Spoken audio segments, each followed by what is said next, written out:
Amigos de los 40 de película, yo soy Oscar Ruiz. Estamos en los estudios de Universal en Hollywood y estamos viviendo una experiencia al estilo de Máquinas Mortales. Tuvimos la oportunidad de entrevistar a sus protagonistas, al director y a los productores de esta película y esto fue lo que nos dijeron. Amigos, nos encontramos con Jihei y Hera. Jihei and Hera. Yes. Hera. Yeah. Yes, I got it right. Yeah. Ellas son las pateatraseros oficiales de Máquinas Mortales. I just introduced you as the official ass kickers from the movie. Because you gracias. are. You're welcome. Gracias. You know, you do a lot of running, you do a lot of fighting, it's an action adventure-packed movie. Did you develop any skills while you were interpreting your characters that you didn't have before in real life? Yeah. Absolutely. Absolutely. I became better at rock climbing and running and jumping and at like playing with knives. I'd done some actually a lot of sword stuff before, but not knives. And then I had to be really good with pocket knives. I'd do this because I had to be really good at like opening it up in a cool way and stuff. Yeah. You too? Sword fighting, gun toting. Now you can actually defend yourselves in real life. Like, Oh yeah. nobody messed with you two. I think Well, so. I think like, you know, the element that like, for example, both of them have and Hester really shows because she's less trained as a fighter is also the willpower behind her mission to kill someone or stop someone or do whatever it is. So I think that's an inspiration. I think Absolutely. if we're angry enough and we're determined enough, we'll go for someone. Yeah. Don't mess with them. No. Yeah, not to be messed with. No. She'd found something. Something he wanted. He would have killed me too. But I got away. Señoras y señores, Peter Jackson, Philippa Boyens, how are you? It's really good to finally meet you. Yeah, good. I've been waiting this for a long time. Oh, thank you. And it's truly worth it. The movie is such fun. It's just adventure-packed.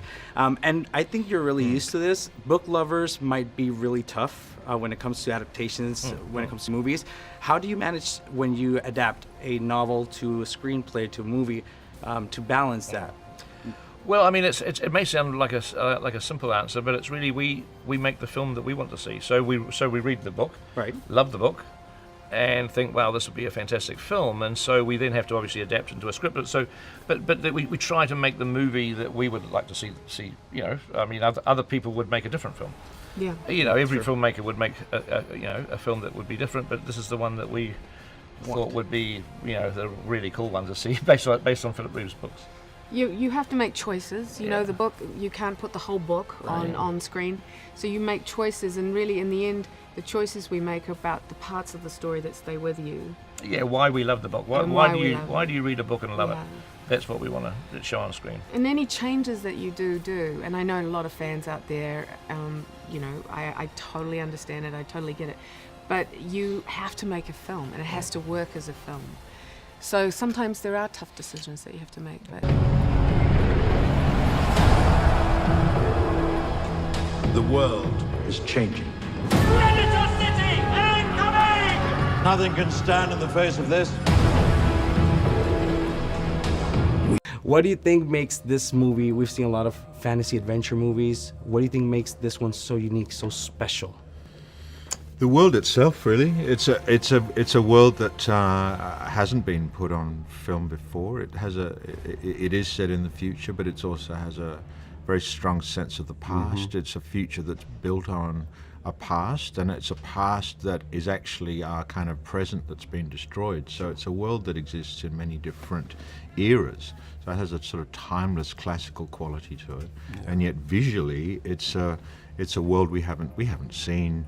I mean, we've seen Mad Max. We've seen cars chasing each other around a barren wasteland. But here we've got whole cities and whole cultures at war with each other. And so I think visually it's an incredibly unique project.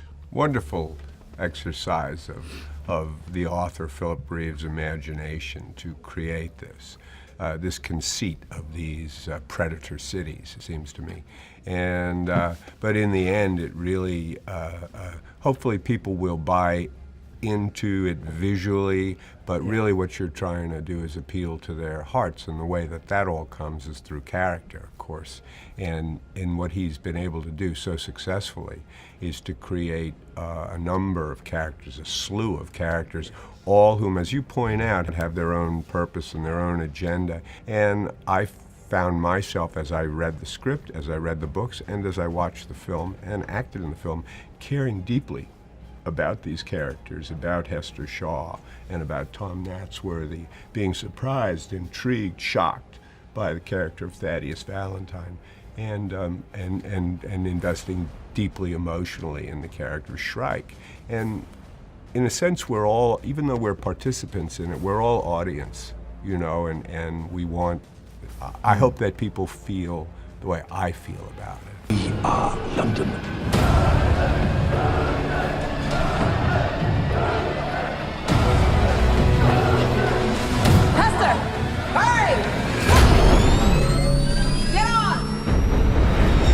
You've mentioned, and we know that you've worked before with King Kong, Lord of the Rings. You've worked with Peter Jackson a lot before.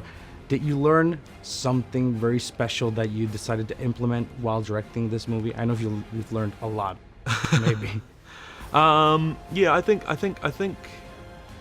just the most important thing I've learned from Peter is that you, as the director, you know, you just need to keep calm and carry on. You know, those posters, keep calm, carry on. Which might be complicated with such a huge film. Yeah, you know, like the stress and it all goes one way, and if you know, everyone's there actually trying to help you make the best film possible. So no matter what the pressure the stress you're feeling, or the fear of screwing up or making a bad movie or all of that, you've just got to, you know, keep calm and put one foot in front of the other, and not let that, you know, not let that manifest itself in any kind of negative way. Just make the film as the way you wanted, and the end result will be the same. So hopefully it will be. It's a very fun, action-packed film, and we had a lot of fun with it, and we learned a lot, which is very important. Before she died, my mother told me she was afraid of Valentine, and that if anything should happen to her, I was to find you, that you could stop him.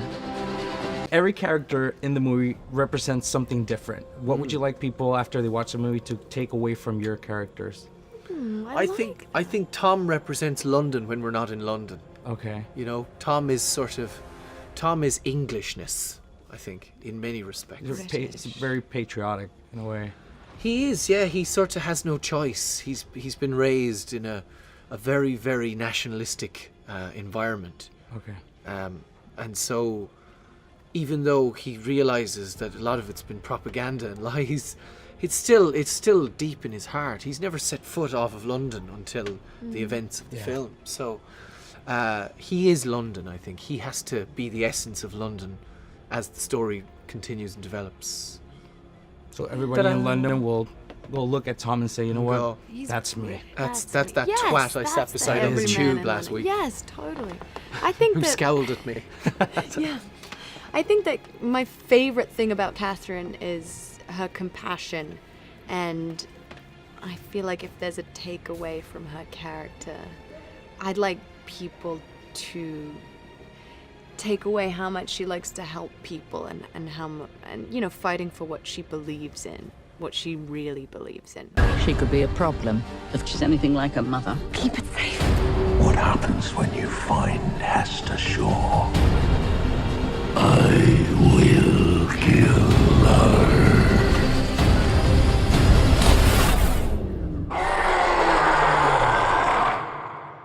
He's here.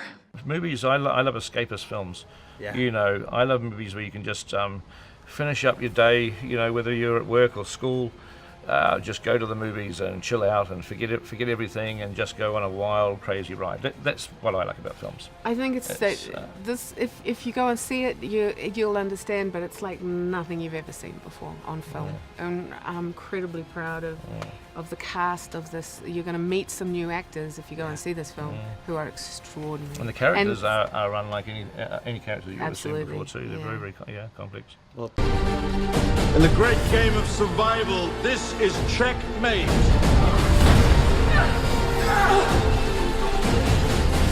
I knew you wouldn't leave me. Shut up and run. You sure you want to do this? I have to. For my mother. You look at her, and all you see are the jagged edges. But she is something quite different. She is beautiful and strange. And very, very rare.